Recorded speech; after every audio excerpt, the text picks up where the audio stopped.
يقول إنها بقرة لا فارض ولا بكر عوان بين ذلك ففعلوا ما تؤمرون قالوا ادع لنا ربك يبين لنا ما لونها قال إنه يقول إنها بقرة صفراء فاقع لونها تسر الناظرين صدق الله العلي العظيم اللهم صل على سيدنا محمد وعلى آل سيدنا محمد كما صليت على إبراهيم وعلى آل إبراهيم إنك حميد مجيد اللهم بارك على سيدنا محمد وعلى آل سيدنا محمد كما باركت على إبراهيم وعلى آل إبراهيم إنك حميد مجيد.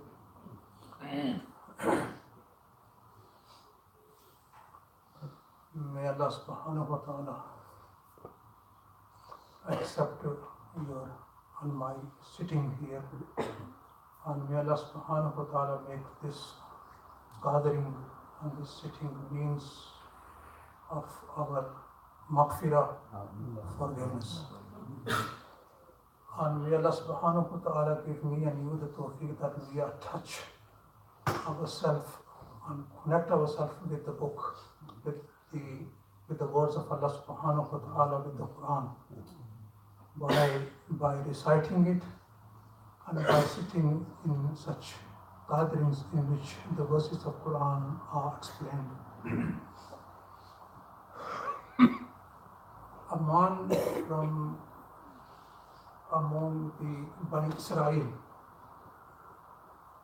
he was called Amir. His name was Amir, and he was a very rich, wealthy man.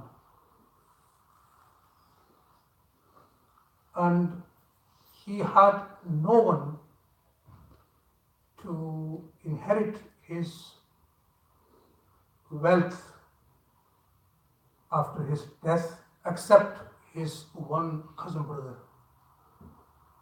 He only had one cousin brother. His cousin brother one day thought, Amil, when he dies, I will take over his wealth. His wealth will come to me. I will be the only inheritor of his wealth. Rather than later, why not sooner I get his wealth? And he thought, greed came into his mind. He became very greedy, and he planned to kill his cousin brother so that he can have his wealth. Now, can I say here something?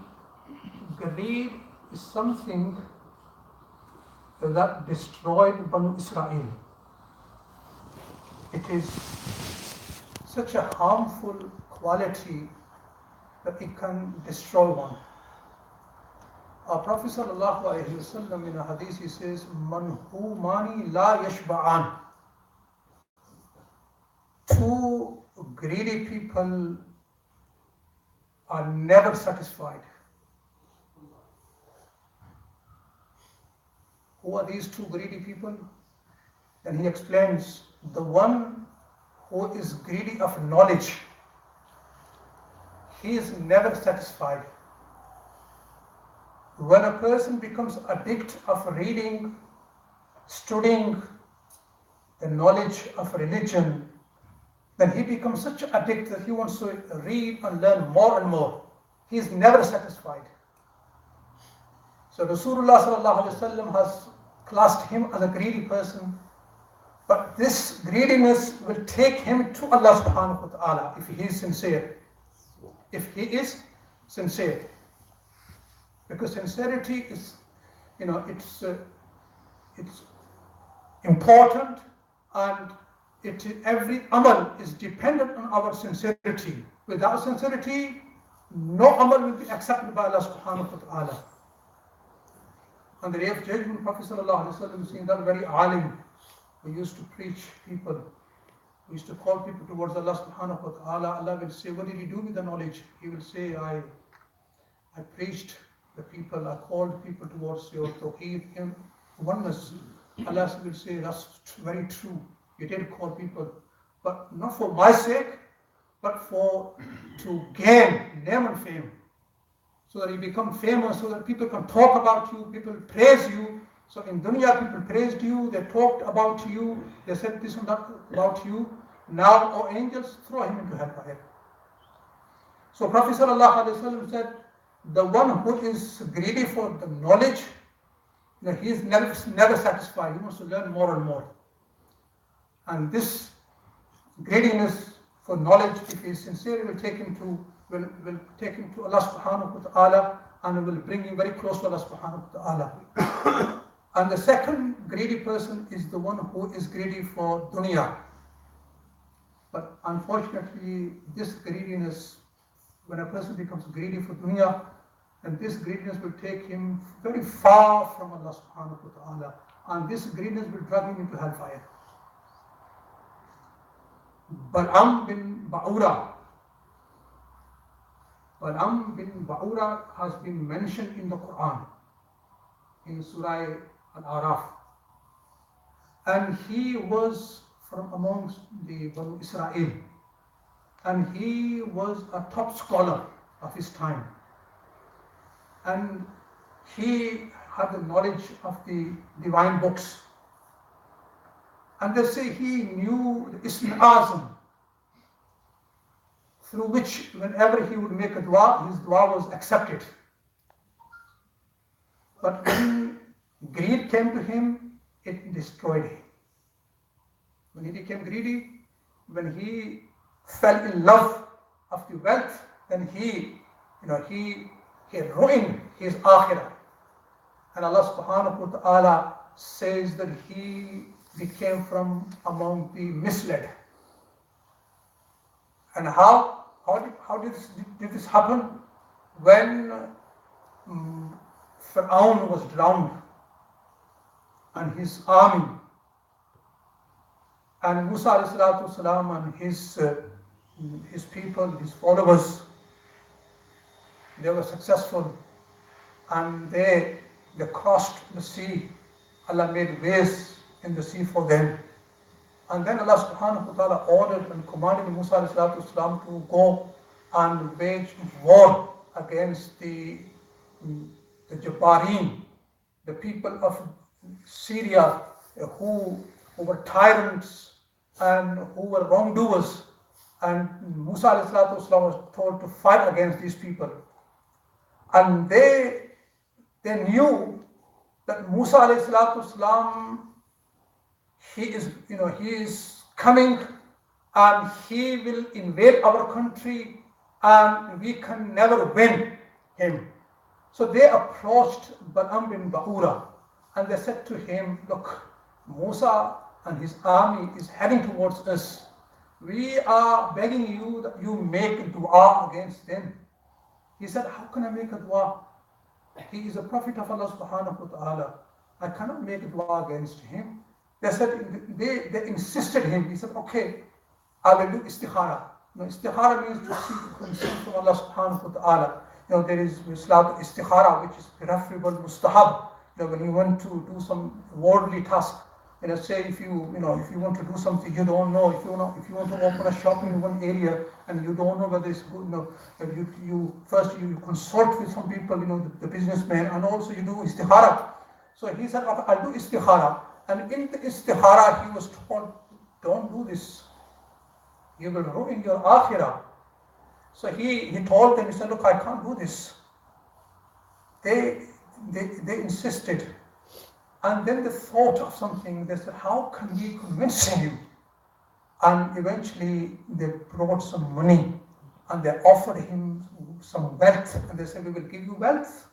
And then when he fell in love of wealth and when he became greedy, then he said, okay, that's fine. I'll do dua against Musa alayhi salatu wasalam.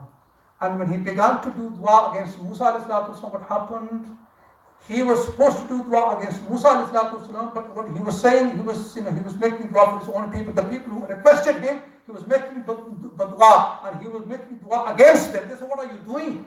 He said, my tongue is not in my control now. My tongue is not in control. Allah says, فَقَالَ مِنَ الْغَائِبِينَ. He became from among the misled. So this greed, our Prophet sallallahu alaihi wasallam hadith is called أَفْلَحَ مَنْ أَسْلَمَ وَرُزِقَ كَفَافًا وَقَنَّعَهُ اللَّهُ بِمَا آتَاهُ. Rasulullah sallallahu alaihi wasallam is saying, successful is he, who is Muslim, who embraced Islam, or he was born in a Muslim family. He is a successful, no blessing can match the Iman. Iman is something that, it's a valuable ni'mah, blessing from Allah subhanahu wa ta'ala. If one has everything and he doesn't have Iman, he has nothing. If one has nothing but he has Iman, he has everything.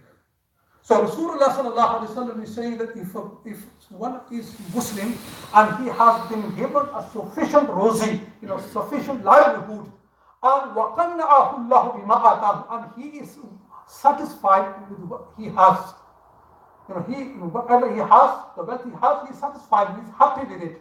He is a successful believer. He is a successful man. He doesn't look for more. Whatever he has, he says, Allah, I thank you. He is thankful to Allah subhanahu wa ta'ala. He thanks Allah subhanahu wa ta'ala. He is a successful person. So, this man who was cousin of Amir, he became greedy. And eventually, he was successful in killing his cousin brother. And he eventually killed him. He killed him, and what he did, he threw the body in another area, in an open field. And next morning, he started searching for his brother, or my brother is missing. In order to cover his crime, he himself went around looking, my brother's from last night, he hasn't come back, he's missing. And when the body was found, he even claimed, and he accused people, some people that they are the one who killed him. So the people there, Musa alayhi salatu wasalam, who was there, they approached him and they said, oh Prophet of Allah. Till then, there was no injunction with regards to manslaughtering. So they said to Musa alayhi salatu wasalam, or Musa, or Prophet of Allah, now we are looking for the murderer, but we can't find him. We don't know who he is.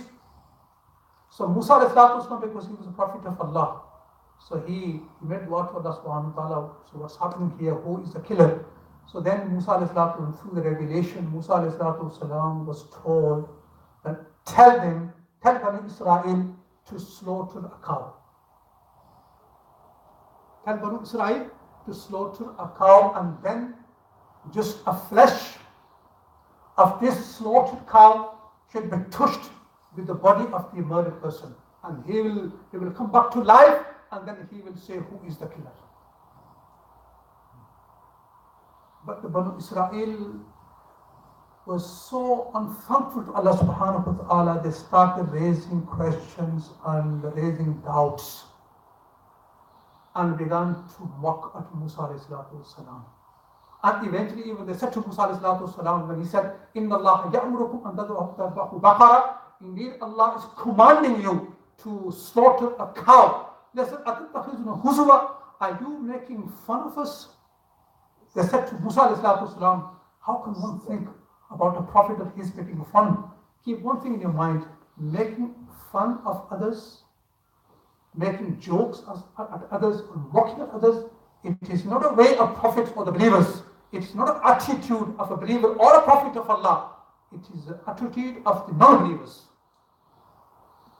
I think the time is over, inshallah. It continues. Now, before I make a dua, I just would like to say few things.